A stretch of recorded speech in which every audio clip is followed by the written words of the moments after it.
pledge allegiance to the flag of the United States of America and to the republic for which it stands, one nation, under God, indivisible, with liberty and justice for all.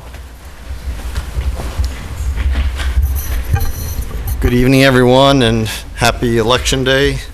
I should note that the polls are still open until 8 p.m. tonight at TC Passios Elementary School, so if you have not already gone out and vote, I would encourage you highly to go out and exercise that right. I will ask if anyone from the board has any public comment tonight.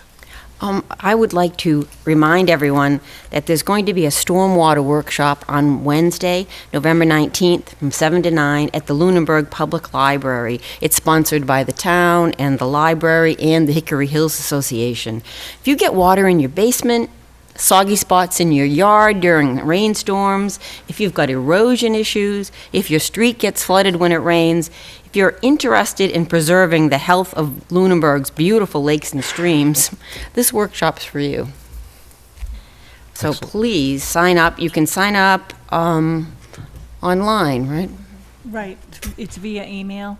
And if you check out the flyer that's on the website, there's a link to the email. Okay. Are they only accepting certain number? Is that why there's registration, or is it just open? Well, they'd love to have 40 people go, and the library can certainly house that many, but the Massachusetts Watershed Coalition likes to have an idea of how many people are going to be there.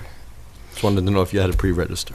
You do have to pre-register because we want to make sure that we have enough space to house the number of people. In literature, they have literature to pass out too. Okay. I went to a workshop they had in Leominster a few weeks ago, and they've done a ton of work. Paula was there too. They've done a ton of work on the Monusnock Brook running through town, and it was really encouraging to see what you can do. Right, and it's critical to have involvement of the town boards. That was apparent in the presentation on the Monusnock Brook. So I'm hoping that members of the Conservation Commission, the Sewer Commission, the DPW are able to attend, because the focus on this is really community stormwater. And with the new NIPTES permits regulations that have just gone into effect about 3 weeks ago, it's important that we get ahead of this as a community. Can you send an email to all those boards, to everyone? Adam Burney did that today. Oh, you did? Okay. Thank you. And on a personal note, on behalf of myself and my family, I just really wanted to thank the community of Lunenburg for the tremendous outpouring of support for us over these past couple of difficult weeks. I mean, from Paula Bertram, who pumped Carl's heart when he wasn't able to Terry Birchfeld, who breathed life into his lungs when he wasn't able to the EMTs who were there in minutes, they stabilized him so well he didn't even have to go into Leominster Hospital. They just life flighted him from the pad. He was in surgery by 9 o'clock.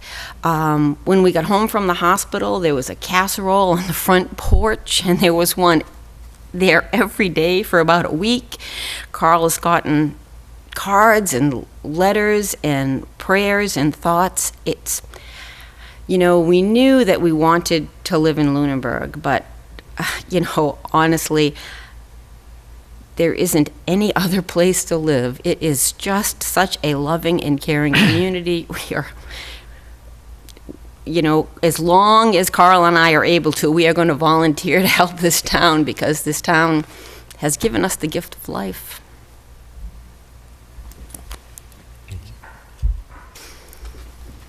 Any other open comment? Mr. Chairman, on this past Saturday, approximately 80 memorial bricks were placed in the pathway at Memorial Park that runs between Memorial Drive by the Senior Center and Mass Ave. The project was spearheaded by Cliff Worthy and was a follow-up to a Eagle Scout project creating the pathway of bricks inscribed in honor of veterans from the town of Lunenburg. I'd like to thank the work crew that worked last Saturday that included Paul Anderson, Mike Nault, Dave Matthews, and Dave McDonald. and Dave McDonald's nephew, David Bloom, who worked to put in those bricks. And I'd like to announce that there'll be a dedication ceremony honoring those veterans with the names on the bricks and all veterans on Veterans Day, Tuesday, November 11th at 11 a.m. at the Memorial Park, and encourage everybody to come. I would like to announce, and I'm very pleased to make this announcement, that Lunenburg was awarded a $269,300 land grant from the Massachusetts Executive Office of Energy and Environmental Affairs, Division of Conservation. This grant will reimburse the town for 64% of the acquisition cost of the Lane property on Holman Street. There were many, many groups, individuals, boards, and commissions that were instrumental in moving this project forward, and I want to thank all of them for their dedication. Special thanks to Brandon Kibbe for his vision and leadership, and to the voters at town meeting for their support. The preservation of this property will protect core wildlife habitat, allow access to the currently landlocked large town forest, and provide continued recreational opportunities for generations to come. Thank you. That was an excellent announcement that we all got, so thank you. Two other announcements. First, I want to congratulate everybody last Sunday for the Miles for Miles. That was another wonderful community event that has spanned, I don't know the exact number of years, but certainly many of the past years. It has grown each year, and the participation of all the volunteers and all the people who come out to walk and or run and or ride with the chief is really another acknowledgement on top of Mrs. Lux about the way this community comes together for a great cause, and the money they raise is fund so many excellent things in town. So again, congratulations on that event. And lastly, I want to acknowledge that two of our firefighters, Captain James Ricci and firefighter Austin Flagg, were recognized in Boston. Captain Ricci has received the Norman Knight Award for service to the firefighting community and to this town.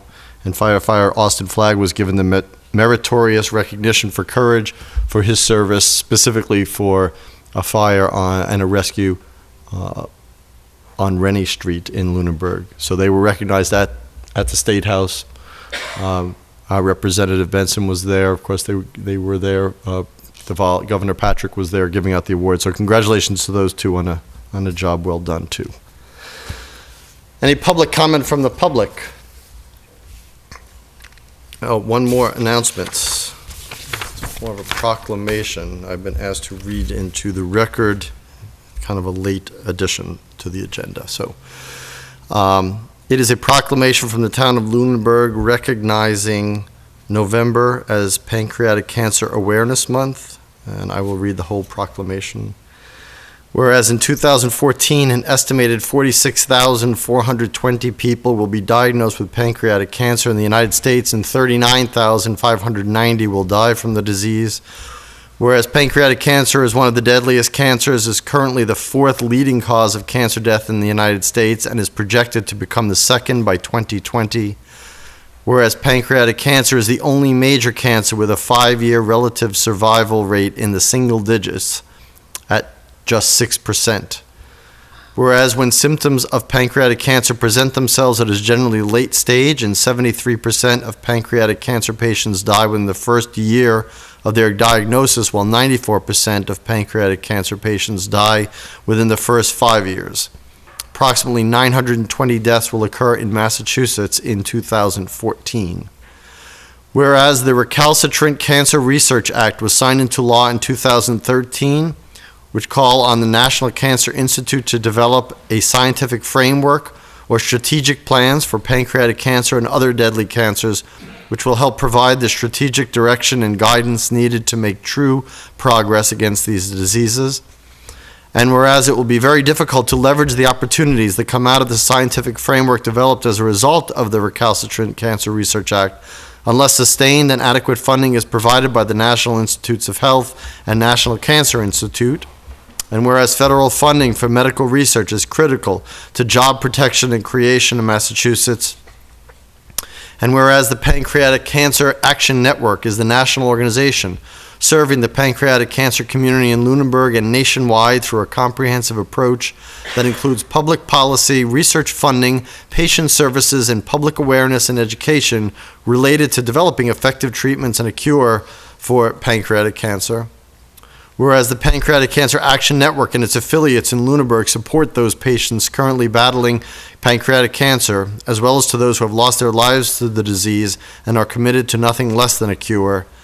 And whereas the good health and well-being of the residents of Lunenburg are enhanced as a direct result of increased awareness about pancreatic cancer and research into early detection, causes, and effective treatments, therefore be it resolved that the Board of Selectmen designate the month of November 2014 as Pancreatic Cancer Awareness Month in the town of Lunenburg, Massachusetts, on this day, 4th of November. Signed by me, the Chair of the Board of Selectmen. Now, I would ask if we have any public comment from the public.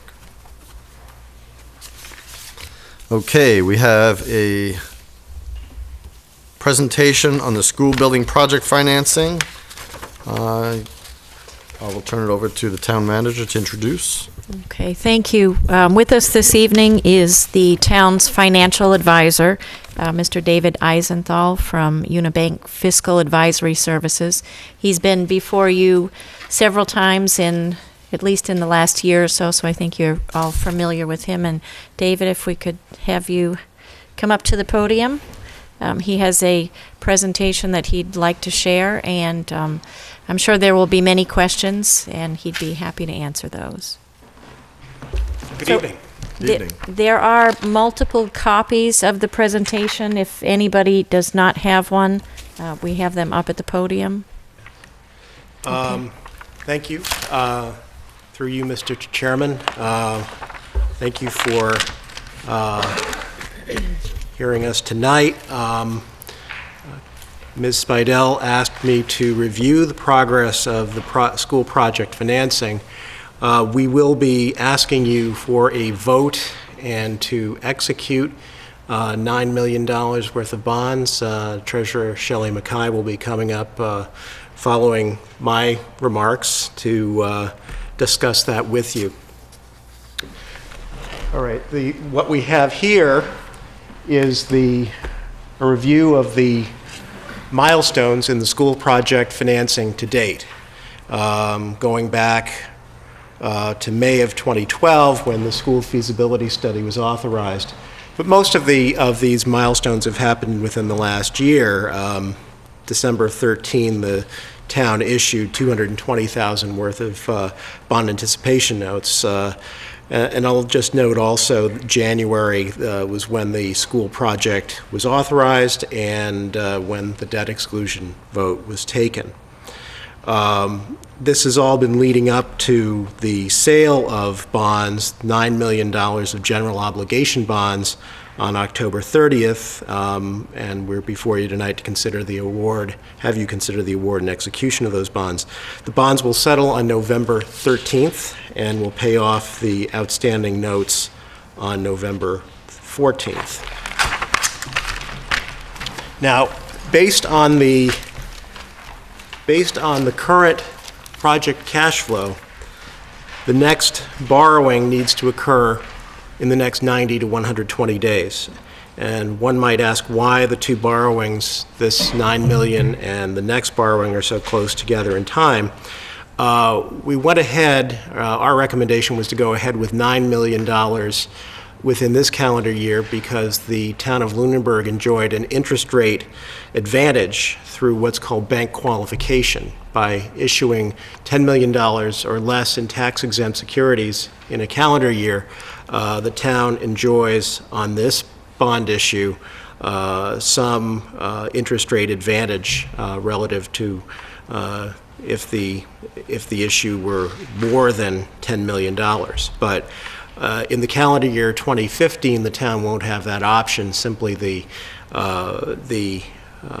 project cash flow will require issuance of more than $10 million in tax-exempt securities. And we've identified two major options.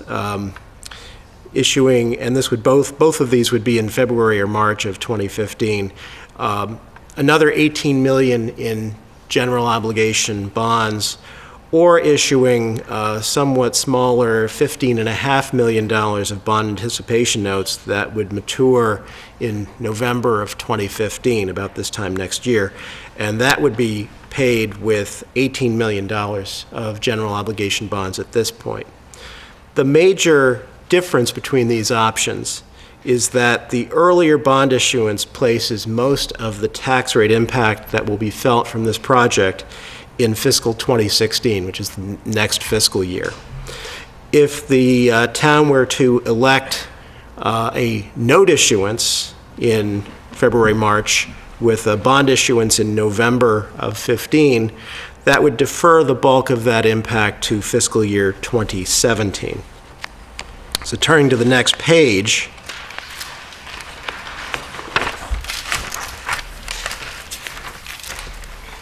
our projection is that if the town were to issue bonds, the $18 million in February or March of 2015, the impact on the 2016 tax rate would be about $1.21 cents on the tax rate, or about $300, a $300 increase for the average single-family house.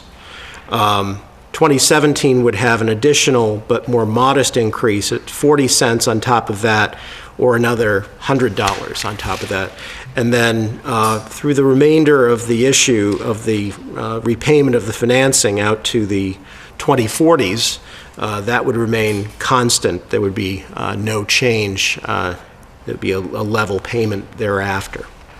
The next page shows in graphic form both the existing exempt debt of the town, which is shown in blue, and then the middle high school debt.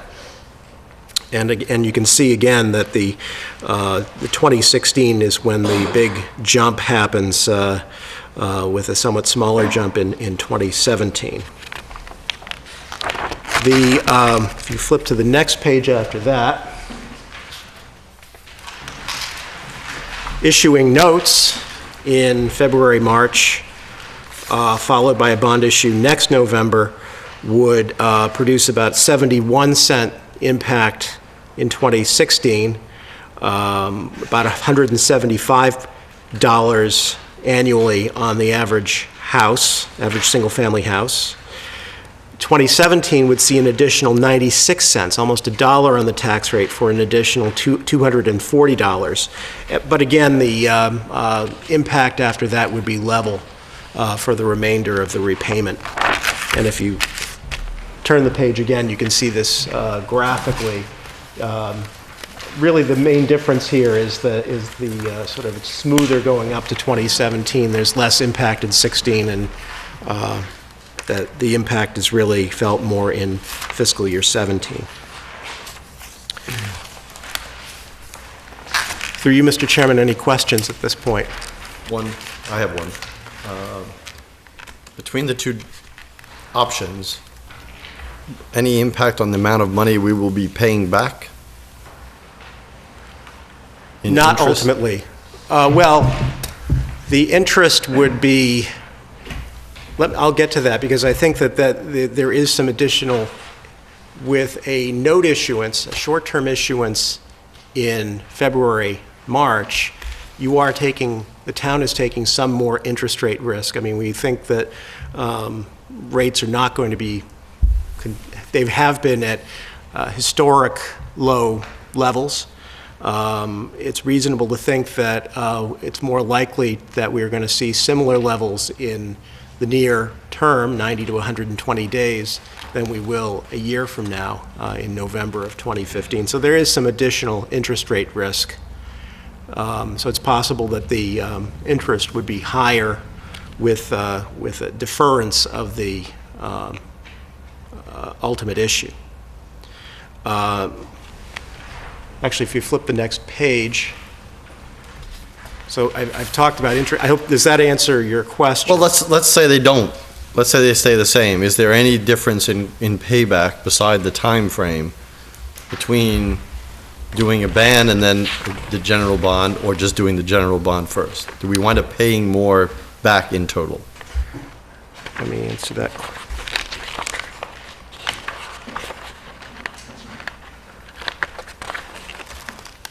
The projection shows a slight, well, not slight, over 30 years it may be slight. It's about $1.4 million over the 30 years in additional interest by deferring that you would pay less. So it's $1 million. $1.4 million, but that's over 30 years. But it's $1.4 million.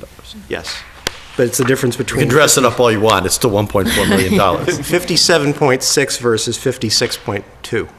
So, but these are all projections. They depend on assumptions regarding interest rates. I mean, if the unexpected happened and interest rates fell between now and November of 2015, you could actually see something different. But I think if you go with what we think is going to happen, the nearer term bond issuance, even though it has a more severe near-term impact on the tax rate, would have the lower total impact on tax payments. Right, and that's a known. I mean, that's a known. The interest rate risk is exactly that. If we knew, then it would be easy to make the determination. But it could go either direction, since we really don't know. Although I think that I sense that going lower is probably not terribly likely. the conventional wisdom, which I suppose as often is not very wise, would have us believing that interest rates are heading up. But it's also true that we've been thinking that interest rates have been heading up for a while, but they really haven't headed up a whole lot.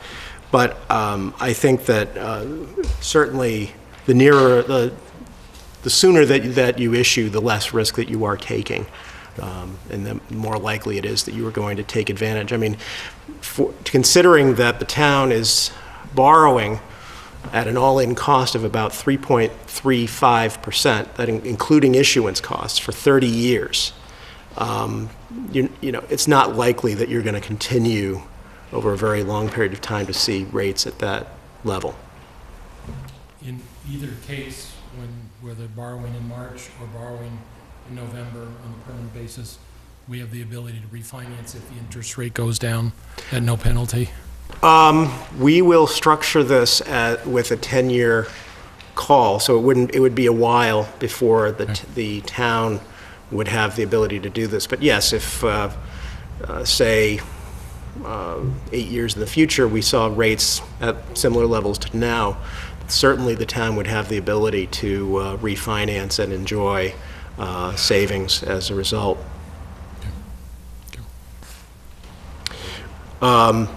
Three other points that I'll make here. Issuance costs, I mean, the $15 million ban issue would have a similar cost of issuance to a bond issue. So the cost of issuance would be somewhat higher by deferring the issuance.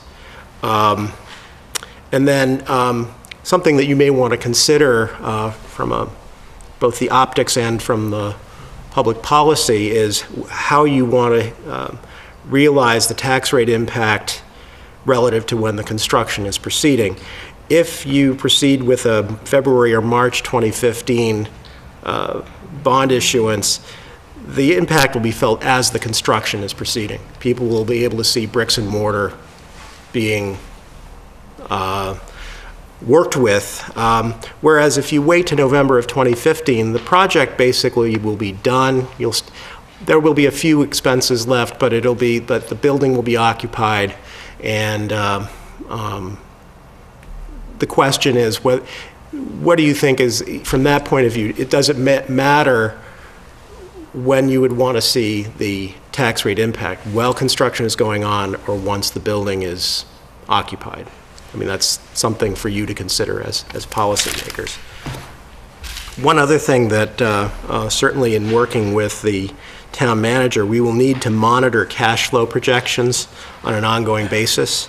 If we get, as the project proceeds over the next few months, it may be that this 18 million or the 15.5 million would change if they had if the cash flow projections were to change.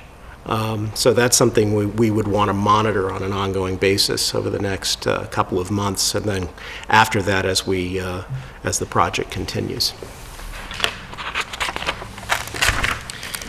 There's an additional issue that I wanted to raise, and this is a technical issue, but basically the premium is the amount of cash paid by the original purchaser of the bonds above the face amount of the bonds. So on this bond issue, this $9 million that you're issuing, the purchaser is paying you an additional $120,000. Part of that is going to be used for costs of issuance, but there is going to be an amount, and we think it's going to be about $55,000 that will be left over after those costs of issuance will be paid.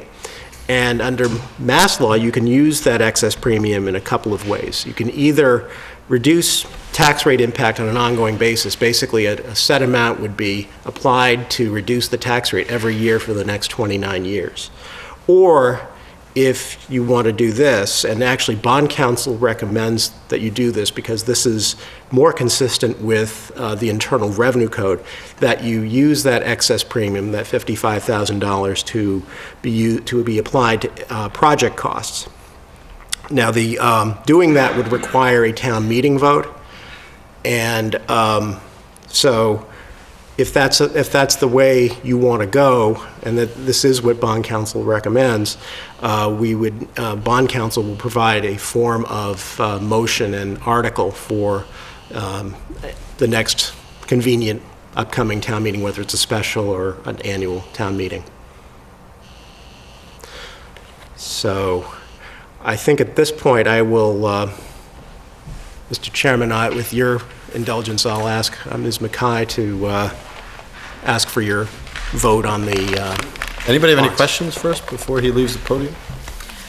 I guess I had one question. You know, you're talking about the 55K and you can use it to apply to project costs that are already in there. You just reduce the cost a little bit, not that you have to spend it on something extra. Right. Actually, what I should hasten to point out is that the borrowing authorization would also be reduced. So you would be using this, so it wouldn't be extra money, it would just be used. Instead of borrowing that $55,000 later, you'd use this cash for project costs and not borrow it later. Okay.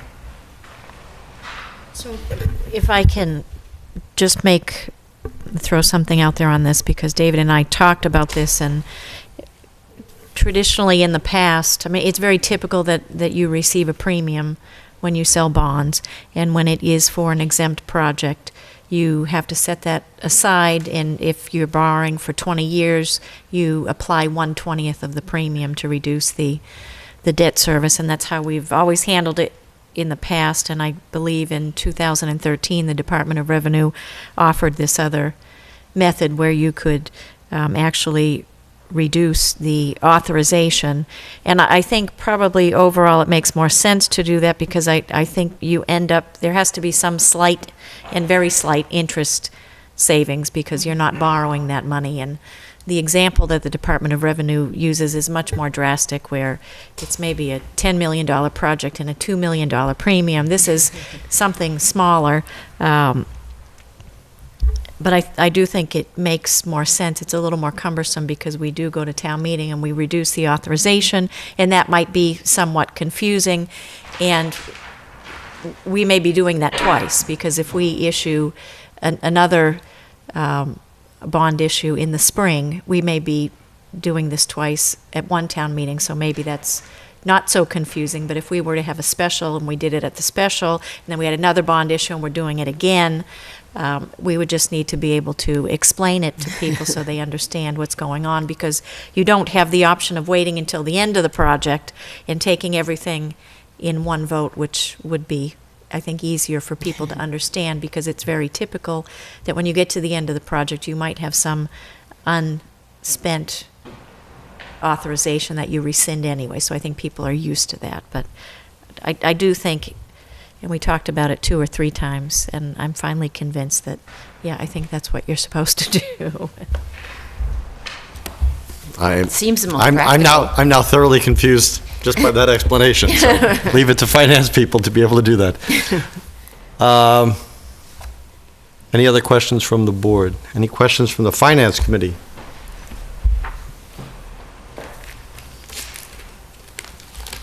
I'll ask one of two things. Either you come to the microphone or you say it and I'll repeat it. My only question would be that there's discussion about this premium would be for the 9 million that was previously issued? This Or is, what is about to be issued? right, on November 13th, next week. Hold on, before you answer. Okay. Just because she's not on a microphone. So the question was, does the talk about premiums apply to this 9 million being asked for or the options going forward? Is that correct? Well, I guess then the question would be then, as I'm hearing you talk, I just want to be clear on this, is that you're saying another premium may be issued next year. My understanding, and, well, correct me, it sounds like from what you described that premiums are part of the bond process. So, That's correct. okay. I think that if the board decides to do, well, actually, even if there's whether it's a note issue or a bond issue, it's possible that you would be looking at premiums. And really, it's, what the premium is at delivery of the bonds, which in the case of the 9 million is going to be next Thursday, the 13th. The underwriter of these bonds is going to pay the town $9,120,000 and change, and they're going to receive $9 million face value of bonds. So there's an extra $120,000 in cash that the town is receiving. About $65,000 of that will be used to pay the costs of issuance, but there will be about $55,000 left.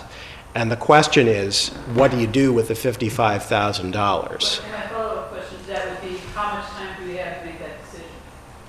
Follow-up is, Run into the next right. meeting. The follow-up is, when do we have to make the decision on the premiums? What we do The with them? decision is actually not made until town meeting. Town meeting has to authorize this.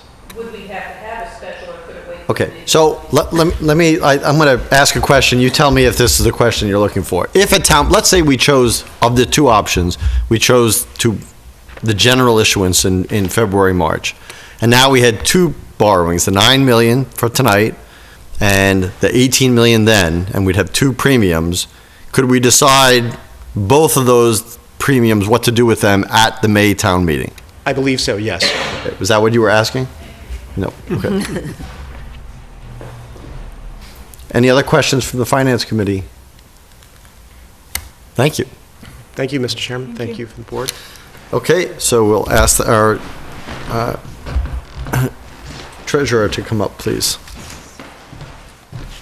Hi, Shelley Mackay, Treasurer Collector. Good evening. Good evening. So under Mass General Law and with the approval of the Board of Selectmen, it's my duty to borrow the money for the school project. So tonight I am asking the board to approve a $9 million bond for the school project. Once you've approved that, I have several documents that need to be signed. So at this time, I'd like to ask for your approval of the $9 million bond. Now, this was given, I believe, to the clerk of the Board of Selectmen, and you have documents from the treasurer's office, is that correct? Correct. Okay, and that document details what we're voting on. Correct. Okay, so Before you proceed with that, I think it's important to state who the winning bidder. Yes. You have the information on. You know what? I gave it to you, but I didn't bring it up with me. Okay. Do you Dave- have a copy of it? It's Robert W. Bard. And while you're getting that, I'm going to ask, because just for the sake of time, there's no need for the clerk to read that whole entire document, but if somebody, I don't care if it's the town manager or the treasurer, can hit the highlights about some of the things that we're agreeing to here, just so people are aware. Okay, I have it. I can go through that. And I have it right here as well. It's probably easier to Okay, read it on thank this. you. So, a total of 6 bids were received. by the following bidders: Robert W. Baird and Company Incorporated, which was the successful bidder at an interest rate of 3.292311%. Bids were also received by Piper Jaffray, SunTrust, Robinson Humphrey, Stifel Nicholas and Company Incorporated, UBS Financial Services, and Fidelity Capital. The low bidder and the recommended award is to Robert W. Baird and Company Incorporated. So can somebody highlight, is there any part of this document that should be made, that we should read without reading the entire 4 pages? No, I don't think so. I think the form of vote that the financial advisor presented is fine. Okay. So how many years are we, is this the 30-year note? Yes. Okay, thank you. And that is a fixed rate, obviously, right? Yes. I shouldn't Yes. say obviously, since it was a question. Mr. Chair, I move that the Board of Selectmen award $9 million general obligation school bonds as detailed in the form of the vote. Do I have a second? Second. Any further discussion? Just for point of information, this is different borrowing than it used to be back in the day with the School Building Assistance Bureau, where we would have to borrow the entire amount and they would reimburse us towards our interest and principal. And right now, we are actually getting money. We're not borrowing the state's share, and we will get that part. I think that's an important part. We're not having to have That is extra correct. interest. We are only borrowing our Sure. portion of the project. So thank you for that clarification. If there's no further discussion, all in favor of the motion, please say aye. Aye. Aye. Opposed? None. Just a note, on all these documents, and there are several, the sign here with the red tabs are the spots that the Board of Selectmen needs to sign.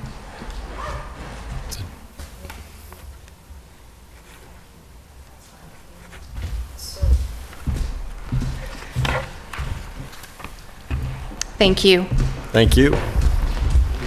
Well, something that size, we should have signing pens. That's right. It's easier to start down there so that I can check to make sure everything is signed before you leave. But before you end this, I think it's important to have some discussion about what you would like to do in the spring, because that's only a few months away, and it would be helpful to know which direction the board is leaning toward as we come to the spring, whether your preference would be to do a short-term financing versus long-term financing.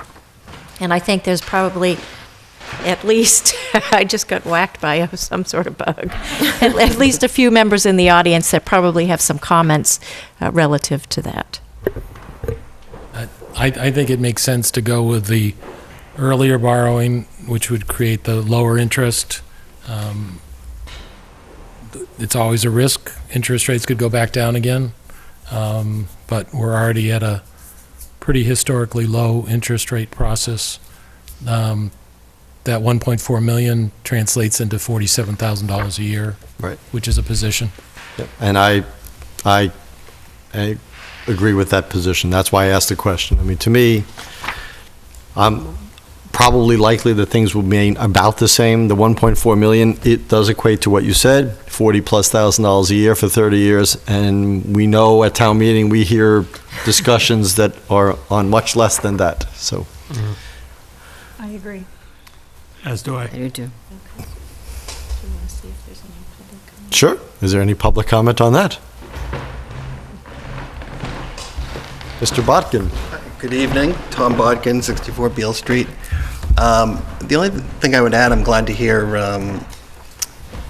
that process of bonding be accelerated. I'm slightly concerned, even though the spring it seems very far off in the distance at this point, but I guess I'd like to hear the argument why we wouldn't hasten that, why we wouldn't do that sooner, and why we wouldn't fund or bond the entire thing right now when the rates, to hear, that's music to everybody's ears to hear that it's 3.3%, and I'd hate to, as we all know, things can happen very dramatically when it comes to financial markets.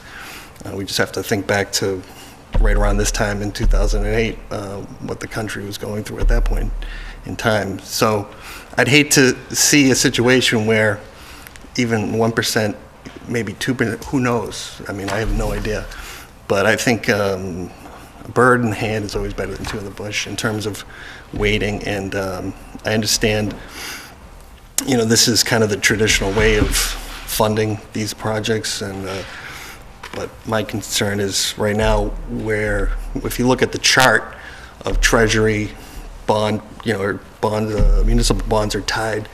Pretty much they track the Treasury bonds, usually like a point above what the 30-year Treasury is, whereas the Federal Reserve has indicated, you know, they've basically tipped their hand that, you know, rates are going to be, you know, they're not going to be at zero forever. So I guess that I would like to hear the argument why we wouldn't just do it as soon as possible. Why, you know, what is the reason why we wouldn't just do it like next week? Okay, so just to summarize, your question is not about this option before us, but it's a larger question about, you're asking why we don't borrow for the entire project now. Right, I heard, you know, his statements, and I think a lot of those are, you know, somewhat political in the sense of, you know, the optics of seeing the school go up. Yeah, I'm sure people are going to be grousing that their tax bill goes up, you know, but it's going to happen. I mean, we all know, we voted for it, we all know what we're voting for. So, I mean, nobody likes to see the tax bill go up, but it's going to go up. The one thing we don't want to have happen is the tax bill goes up, and, well, if we did, you know, act on this in December, then we would have saved $100 over the next 30 years on our tax bill, or whatever the number is. So I guess that's what I'd like to hear. I haven't really heard, I heard, you know, optics of it, that kind of thing. I mean, yeah, that's a reality, it's a political reality, but I mean, this is a done deal. It's just a matter of paying for it now. So I think if we all put ourselves in a personal position on it, and this was a house we were buying, and our banker said, well, we could wait until the spring and, you know, we can, you know, finance this part of it, and then we'll see how things are. Well, my next question would be, well, how can I do this now? Like, how can I lock this in, you know, and usually by a rate lock or something like that. Those things aren't available, I guess, to us. Well, I would ask, I'd like to hear the argument, why not do it now? I mean, I know there's, you know, some complicating factors, but in general, I haven't heard, or I've tried to research, I haven't seen a good argument against basically, let's lock it in. Let's lock it in at 3.3. If it goes to 3%, hey, you know what? That's our security. I mean, we made a calculated decision in terms of doing it. I don't really see, I mean, my own instinct is, I'm worried about this for a while. I think I got the question. You got it. So I want to hear the argument, so why not do it now? Okay, I will ask the people who are the experienced people in that arena to answer that if they can. Okay, so I'm just going to say one thing, then I'm going to ask you to come up so you can make your way up here. I think what our financial advisor said was the reason that we've split the bond issues up this way is because we're looking to take advantage of bank qualification status in fiscal year 2014. So I would ask Mr. Eisenthal if he has any data relative to the interest rate that we're receiving on this $9 million issue as a bank qualified issuance versus what we would get if it wasn't bank qualified. Right. I think that, and it's a calendar year issue. I mean, we're right at the end of the calendar year, and the thought was, and we could, I mean, I've been saying February or March, but if we can look at something as soon as January, and we could look at doing the entire remainder of the project, that is, we could look at those options. But we did want to take advantage at this point where we're right at the end of the calendar year, 5/100ths to a tenth of a point advantage by having this bond issue be bank qualified, and I could figure out what the dollar amount of interest is. But it's on a $9 million 30-year issue, that's a pretty substantial amount of interest, and I think it's reasonable to think that the markets in the next 90 to 120 days are likely to stay reasonably close. But I think that if there is that concern, we can always gear up a little bit to look at a January issuance. So But I also want to make sure, I think we would also want to make sure that we weren't getting too far ahead of the project as far as expenditures. Because actually, at this point, we don't know the final local share cost. It is just not known. So we don't know how much the exact entire local share of the project is at this point. So it wouldn't be possible to borrow every cent that you're going to. Either you're going to underborrow or overborrow. Getting it right bullseye at this point is just not possible. But we could look at a more, we're expecting about another 7 million, regardless of the 18 or 50, regardless of which option you take this coming calendar year, we would be looking at about another 7.5 million in calendar 16. We could look at pushing that up if there was that concern, and I can confer with the town manager about whether that makes some sense to look at. Are there any restrictions by state law on how to fund this that prevent us from doing what the speaker is at? No, there are no state law issues, but the federal law concern, and it just requires, and there's an administrative requirement that you carefully track spending and interest earnings. And I think in the current environment, it's not likely, but if you don't spend the money fast enough and you earn more than the cost of the capital, you will owe a rebate to the Internal Revenue Service. That's not the most horrible thing in the world, but there is a. What is not fast enough? How long do you have to spend the money? You have to spend 10% of your proceeds within 6 months, 45% within a year, 75% within 18 months. I can tell you that now, we're not going to have any problem with that. But something catastrophic would have to happen. Right, but I think if we're looking at, instead of the 18 million, we look at 25 million, which is approximately what's left. Right. That, I'm not sure, yeah, probably the 10% is not going to be a problem.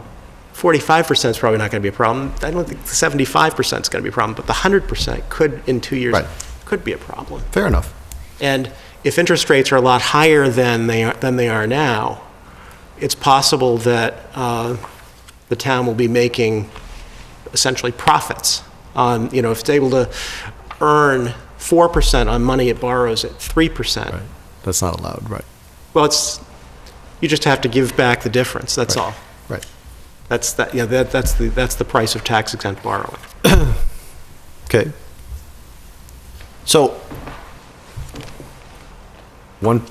I think that the speaker would probably concede that, and I don't want to speak for him, but he can nod, that getting under the threshold of the borrowing to get the 1/10 of the 0.1% is probably a reasonable thing to do given the interest rate and given that it's so close.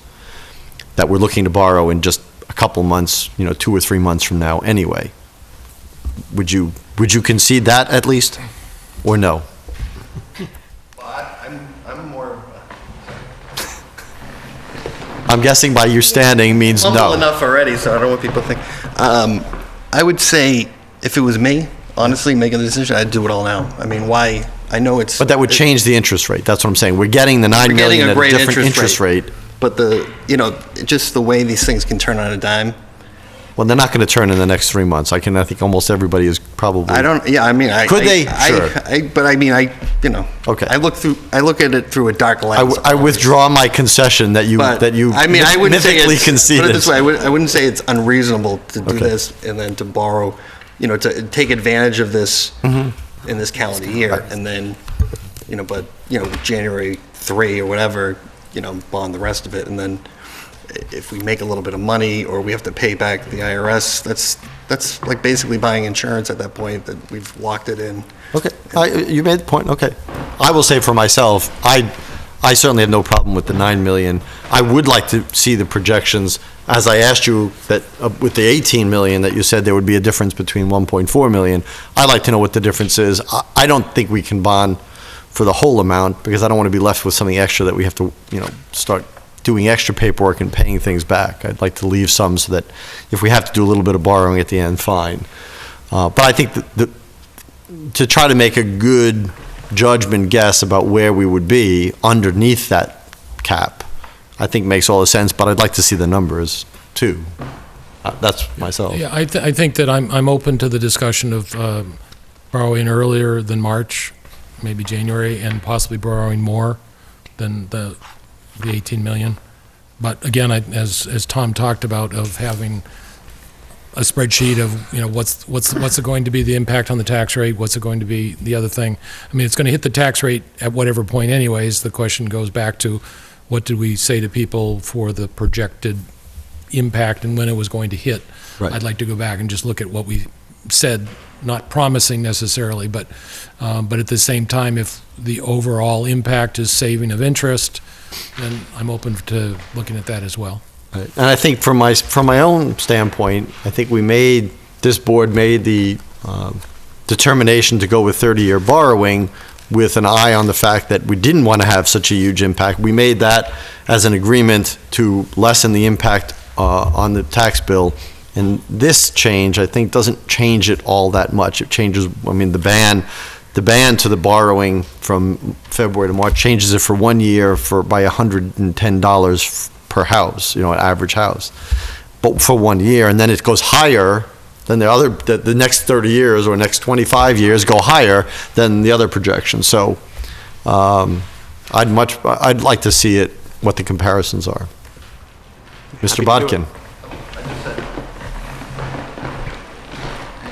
And I agree with all that. I just have one question for the gentleman, and he may be able to answer it. I wasn't able to really find an answer, but I noticed as you talk about the arbitrage ruling with IRS, that there is an exclusion or what have you when it comes to school building financing. And I didn't know, it's I think 15 million, but then is that the total cost, or can you split that out? Actually, that's right. This 9 million, because it is under that 15 million, you don't have to spend the money, that 10%, 45%, and so on, doesn't apply to this 9 million. You just have to spend the money within 3 years. So I think we can do that. The arbitrage, it's complicated. There's no arbitrage liability, but you have to make sure that if there's any money left, that you don't.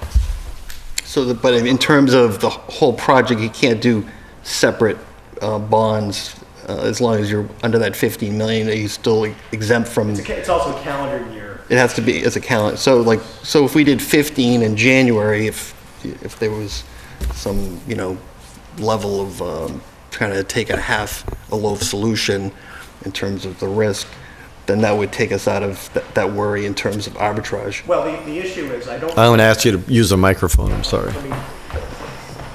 I don't think there's going to be an issue with the 15 or 18 million in January or March, because I think that the project should move along fast enough that the money will be spent sufficiently fast that those bonds would enjoy that exception to the requirement to pay rebate. However, if it was 24 million that you were borrowing, then it would just be worth thinking about whether there would be the possibility that the town would not be able to spend the money quickly enough, and it would not enjoy that small issuer exemption, which the special small issuer exemption that schools do enjoy, because it's 24 instead of 15. Thank you. So that's a matter of looking at cash flow as Right. well in January. And January is 3 months from now, so that the school building committee will have a better idea of where we are, and we'll be able to look at some of that. Well, I think we'll do it in reverse. I'd like to see the projections with all the milestones that we have to hit. This much has to be spent. If we borrow it, then this is what we have to spend. Then we can take it to the school building committee, and we can have our whole construction team look at that and say, is this what you're projecting? And they'll be able to say yay or nay. This is a good problem in terms of, given the interest rates. I mean, it's nice to be, because if it was a high interest rate environment right now, it would be the total opposite. We'd be thinking, let's wait as long as possible, from Sure. down. No, it makes sense. Thank you. Thank you very much. Thank you. Again. What? Did somebody have a question over there? I just wanted to make sure I didn't. Oh, okay. Okay. Minutes. And warrants.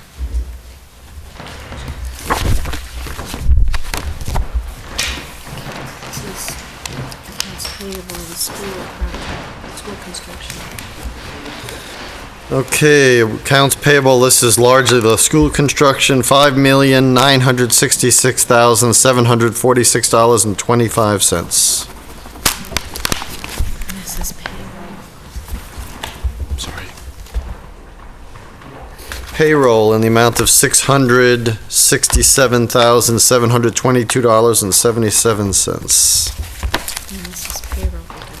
And payroll deduction warrant in the amount of $521,483.79. And this is the second quarter Water. water department. Okay, this is second quarter water department bills in the amount of $6,195.81. Again, as we say every year, not to be confused with the Lunenburg Water District, this is just a couple of customers that we have that we bill directly through the town. This is the second copy. And the second copy of it. All right. Contracts, none. Vote to authorize the bond issue, we just did. Waiver of the school building permit fee. Okay, so we have received an official request on behalf of the chair of the school building committee that the Board of Selectmen consider waiving the building permit fee associated with the school construction project. I know we've talked about this in the past, but we didn't find that the board took an official vote on waiving the building permit fees. The request is for all of the permit fees. You have in the past waived building permit fees for municipal projects, for a Lunenburg Housing Authority project. You don't typically waive fees for plumbing or electrical inspectors because of the manner in which those inspectors are paid. Our building inspector is a full-time employee, so waiving the building permit fee doesn't have an impact on the what he receives in terms of compensation, but the electrical inspector and the plumbing inspector receive a percentage of the permit fee as part of their compensation. So you haven't typically, although it's within your purview, you haven't typically asked them to waive their fees, because then they essentially are performing the work for free. I would move that we waive the building permit fees only for the school, middle high school project. Do I have a second? Second. Any further discussion? All those in favor, please say aye. Aye. Opposed? None. And again, this is something we've done for all the other municipal buildings. Appoint temporary treasurer collector. And I'm sorry Miss McKay left the room. We would have, as this came up, would have thanked her for, I mean, we can still thank her for her service as she is leaving the town of Lunenburg. But it would have been nice to have her here. I was going to mention it, but no, that's fine. So I am requesting that you appoint me as the temporary treasurer collector. Ms. Mackay has tendered her resignation effective November 13th. I have advertised the position, and applications are due on November 7th. We've received a number of applications so far, some from some fairly qualified individuals. I do expect to be in a position to recommend a candidate to you at your first meeting in December, which is December 2nd. The treasurer collector is The appointment is slightly different than most of the other municipal employees. Most employees are appointed by the town manager, and the Board of Selectmen is asked to ratify the appointment. The treasurer-collector is an appointment, a direct appointment of the Board of Selectmen upon the recommendation of the town manager. So it's a little different, which is why I will be hope to recommend somebody to you on December 2nd. But in the meantime, between the 13th and whenever that next person comes on board, we do need to have a treasurer-collector of record. As I mentioned, I'm asking that you appoint me to serve in that capacity. Most of you know that in a previous life I served as a treasurer-collector for 3 different municipalities, and I've actually served as the temporary treasurer-collector here. It's just easier, I think, for me to do that on a day-to-day basis. We have 2 individuals that work in the office that are very competent and will be taking care of the functioning, but we do need to have a treasurer of record. And just if, in case there's any concern about whether or not we maintain an appropriate system of checks and balances, the way the procurement process works, I am the procurement officer for the town, so when requests for purchases are made, they're made through my office, and I review them and approve them, assuming that they meet procurement requirements. When the bills come in, they're approved by the department, the town accountant, and you sign off on those in the warrant. I am not a signer of the warrant, so I can't approve a payment. I can authorize an expenditure. I can't approve a payment. And as treasurer-collector, the treasurer can only make payment once he or she receives the approved warrant. And the treasurer-collector is to pay those bills, not to question those bills. So there's no issue with maintaining an appropriate level of checks and balances. And so with that, I would request that you appoint me as the temporary treasurer-collector effective November 14th. And does this appointment, is there any bond that you need to have for this appointment? Yes, even as a temporary treasurer-collector, I do have to have a bond, which I would be applying for tomorrow, assuming that you make the appointment this evening. And do we need to have an end date or appointment until such time as we appoint the other person? I guess I forgot to mention that. So I would ask that that in the motion that the appointment is effective until a qualified successor is appointed. So I would entertain a motion on the request of the town manager.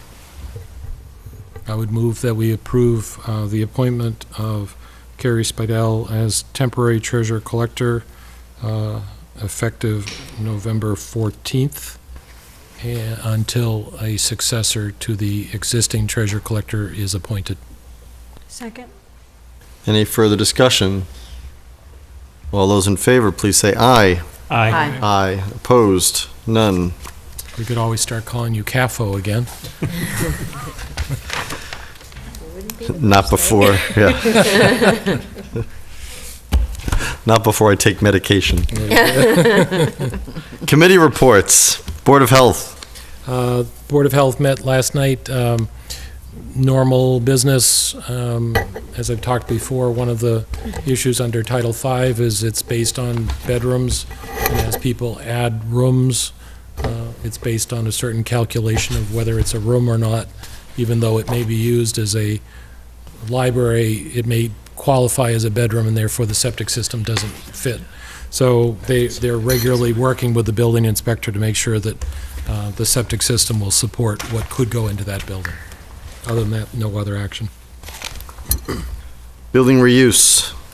Building Reuse Committee met Monday evening, and we've determined that we're going to concentrate on Town Hall and a plan for the municipal offices while we wait and see how the school campus and zoning processes evolve. So that'll be our focus, and we'll work that through the capital planning process, et cetera. Excellent. Thank you. Capital Planning Committee. Capital Planning Committee met just prior to this meeting. we began the reviews and we reviewed the request from the fire department and the technology department for both the schools and the town. We will continue to review requests from all the town budgeting groups and make a recommendation to the town manager in December. And our website is now fully up to date with our goals, our mission, our processes and procedures, and it's in sync with the FinCom's processes and procedures for capital spending. Excellent. Great. Finance Committee. They met last Thursday night and are planning to hold meet and greet sessions with the major budgeting groups to help those groups prepare for a more meaningful discussion at the public hearings. Those meet and greet sessions are also open to the public, but it's a chance for them to kind of work out some issues prior to the formal presentations that will occur as part of the budgeting process. Excellent. Library Board of Trustees. No report? MPO. The MPO didn't have a meeting. The next meeting is November 12th at 1 o'clock. I will be away, so if someone is able to attend. I can go. Okay, great. Planning Board. The Planning Board met on October 27th.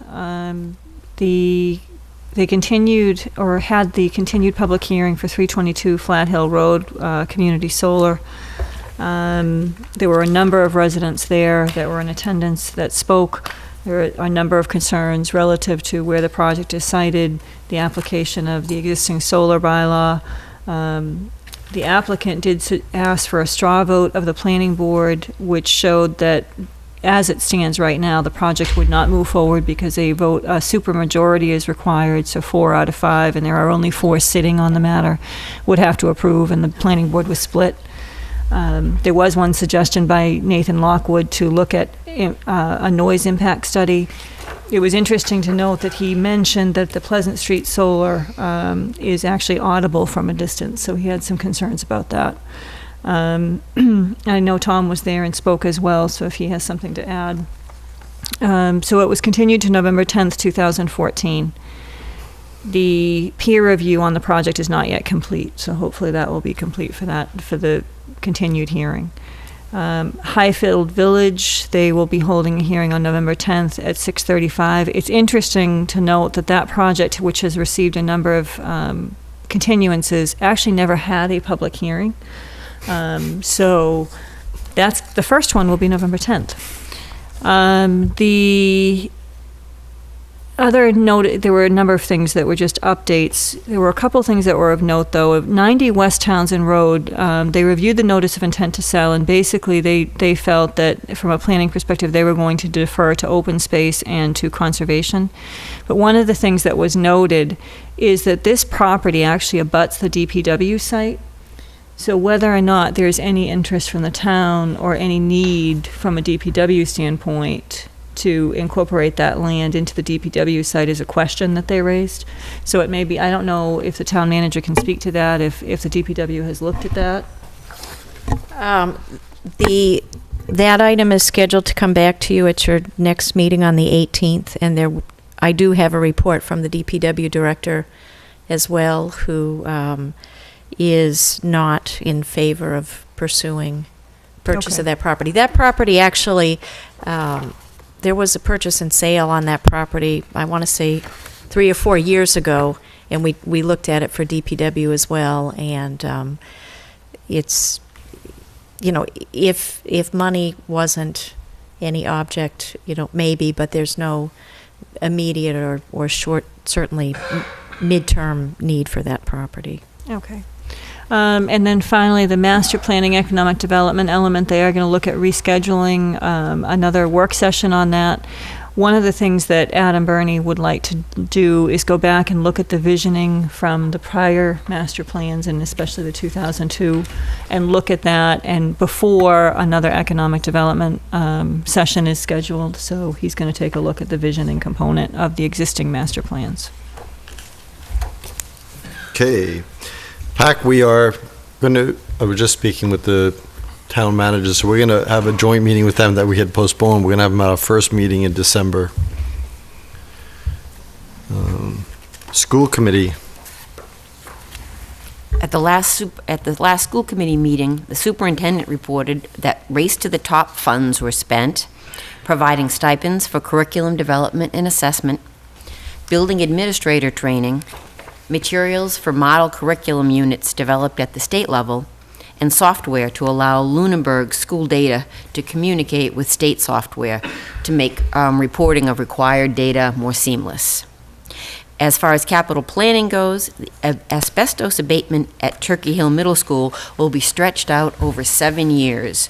Flooring and ceiling work will be done together. They'll first work on just the 6 rooms that will be needed for school administration to move into Turkey Hill Middle when the middle high school is completed. Doing it this way is going to save about $200,000 in required testing. So they think that stretching it out is going to save money. Mr. Londa will begin talks with Monty Tech soon to see if they can help construct the new barn garage, which would save money as well if Monty Tech helps out. Chairman Berthume stated that the school committee is not going to support and will not support removing or relocating the Connor Lauren playground. There was some discussion that since this is a community playground, it's suited for use by preschoolers as well as older school-age children. If the school turns over other land, such as the patios, at some point, it may make sense to turn over the land that this playground sits on as well. She also presented enrollment figures as of October 1st, and she gave information on school years from 2011 to 2014. The total enrollment has dropped every year a little bit, and there are 67 less students this year than back in 2011. Every year it's gone down a little bit. Can I just ask a question? I guess I'm a little bit confused about the playground. Is the thought process that if the TC Passios is cut from the school property for reuse, that the school would retain the parcel that the playground sits on, or are they looking to? There was some discussion, you can correct me if I'm wrong, of that if they do give the Passios to the town, it may make sense to give the parcel that the playground's on as well. Right, it sounded like what she reported, that Okay. the whole So parcel the would be whole turned parcel. over to the town, and if we Okay. wanted to Okay. do something with it, Okay. you know. That Mr. Londa said moving the playground doesn't make any sense at all because you've got to put new posts in and everything, so it's really pretty expensive to move a playground like that. So relocating it would not be a good idea. Okay. For some reason, school building committee is not on here, but I will say that our next meeting, we have an abutters meeting this Thursday, November 6th, at 6:30 PM at the TC Passios cafeteria, correct? And of course, if anybody voted today, you saw all the latest renditions of architects' renditions of the site, some new plans. There was a nice photo board of the groundbreaking, and if anybody passes by the site, you can see that lots of progress made every day. And I thank the superintendent for posting all the photos so that people in town can keep an eye on how the progress is going. And everything is, knock on wood, going according to schedule, so that's good. One question I have, excuse me, the field in front, the far left corner towards the Passio School, it looks like there's the sewer pipes that are exposed, and I don't know whether those sewer pipes or whether they're drainage pipes, or it's the green pipe that you can see from the street, and I didn't know what. I will have to ask. Okay. I have to ask. Yeah, I know that we talked about coverage, and Yep. I'm assuming, I didn't know if that was temporarily. Okay, I will ask. Thank you. Sewer Commission. Sewer Commission met. One of the topics was the connection fees and the privilege fees for the Lunenburg luxury apartments off of Whalum Road as relates to the Zoning Board of Appeals. The Zoning Board of Appeals was attempting to try to broker a compromise. The Sewer Commission remained consistent with past that they would not reduce the privilege fees. It was done for the project originally in exchange for extension of sewers up Pleasant View. And that's no longer on the table. And based on the preliminary review of the peer reviewer, the project is affordable even with all these fees. There was some back and forth discussion with the developer, and one of the items that was talked about at that point was the peer reviewer was going to go back, and if they looked at what was affordable, then maybe something less than what was requested by the Sewer Commission could be required by the Zoning Board of Appeals. Zoning Board of Appeals has the ability to override any local regulations, including the sewer privilege fees. So we don't know what the Zoning Board of Appeals will do at that point, but the Sewer Commission remains steadfast on its fee charge. Don't we still have an open case where the ZBA's authority, or even 40B as a whole authority to override sewer privilege fees is still in question, is that correct? I mean, that has not been finally determined. That's correct. Okay. And that's something that Kopelman and Page is still working on, and there's been a fair amount of dialogue between the Sewer Commission and the ZBA on that particular issue, and the Sewer Commission has very well documented its position on what it thinks the fees should be. And they're trying to remain consistent so that any project that comes along, they will have the same answer, which is appropriate for a town board to do. And I applaud them for that. Just to let people know, there have been, just because we're on committee reports, so there have been 2 special permit public hearings that have been continued, and both of them, their continuances are next week. One of them, Mrs. Bertram said, was the planning board on the solar project on Flat Hill Road. That is continued to next Monday at 6:30 p.m. Their appointment is not 6:30. That's when the meeting begins. I don't know exactly when that public hearing is continued, but it's good if you're interested to get here early anyway. And then the gas station proposal on the Old Stone Farm package store has been continued, and that will be taken up again by the ZBA this coming a week from tomorrow, on November 12th, and that is in this room, and I think that also starts at 6:30. So yeah, the continuation just was to 7 for the Flat Hill Road. Okay, 7 project, o'clock. yeah. Okay. And will that meeting be here? Yes. Yes. Committee appointments and reappointments. Well, we tendered we talked about the resignation of the treasurer collector, and we talked about that in the reappointment. I just want to say there's still the vacancies we're looking to fill is 1 still on public access cable. So again, we're looking for volunteers for that, and 1 vacancy still on Conservation Commission. I know that we have, I believe, 1 or 2 applicants, but it's still open. So if anybody is interested on serving on that last vacancy there, please submit a talent bank form for either of those 2 positions. Finance, too. And Finance Committee. I'm sorry. They're even in the room. Finance Committee, we have 1 more vacancy there. So 3 very important committees. Finance Committee, especially important because now is the time to get in and learn to swim before the budget season tide rises. So please. Do we have Historical Commission as well? We have a vacancy, and we still have that vacancy too. And those applicants are with the Historical Commission. Okay.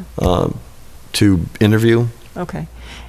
So we do have some applicants for the Conservation and the Historical Commission. So do we have a timeline on when we expect to interview, or?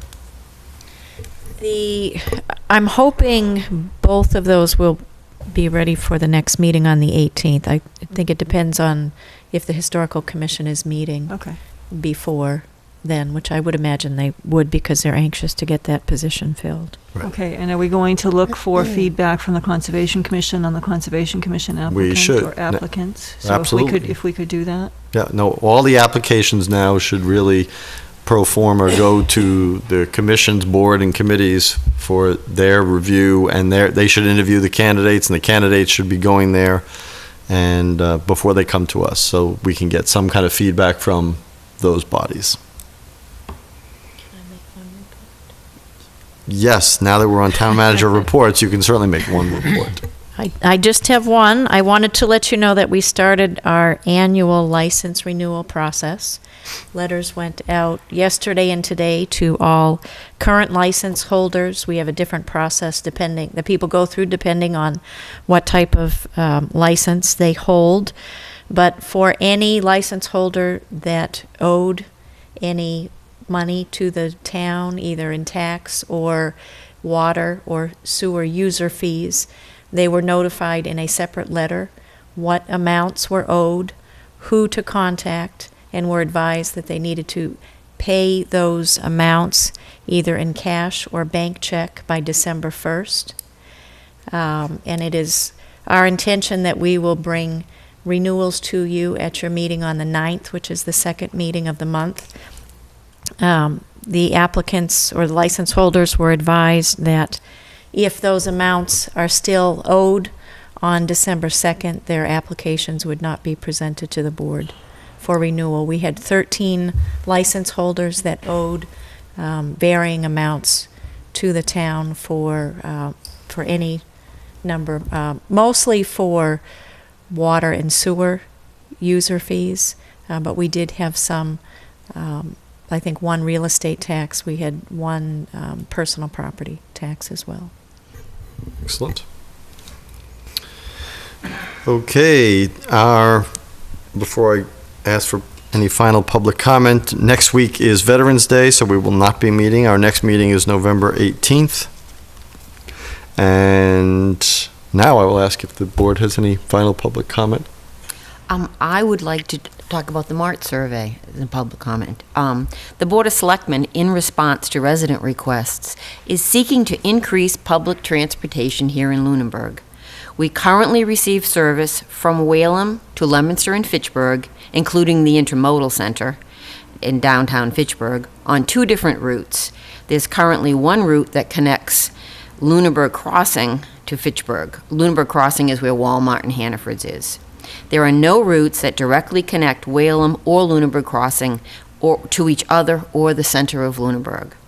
We are seeking input to find the route that best suits residents' needs.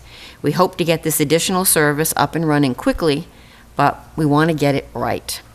We will use survey results to fine-tune which additional loop best serves the needs of Lunenburg citizens. It's on the town website. You can fill it out electronically on SurveyMonkey, or you can pick up a copy at the town clerk's office, the police station, the library, and the Eagle House Senior Center. The Eagle House has 10 or more copies. People have submitted a bunch of them there, and there are also some people filling it out online. Excellent, thank you. Any other public comment? Just the reminder that we need to get back to the goals for us and the town manager. Yes. Yeah, actually, okay, I had the town manager ones, yeah. Those are pretty much finalized, we just have to talk about them. Ours were not. Yes, I have it, and then we didn't put it on this, this agenda, and they might have been on here. And I think we had the selectmen goals as well. Right, yeah, no, they're all on the same sheet, right, okay. And they are all together. Any public comment from the public? I want to thank the Finance Committee for sitting in on the presentation with the school finances. And it is 8:25, so if you didn't get to the polls, don't leave your house now. So, all right, with that, I will entertain a motion. Motion to adjourn? Second? All those in favor? Aye. Aye. Opposed? None. Thank you and good night. We'll see you on November 18th.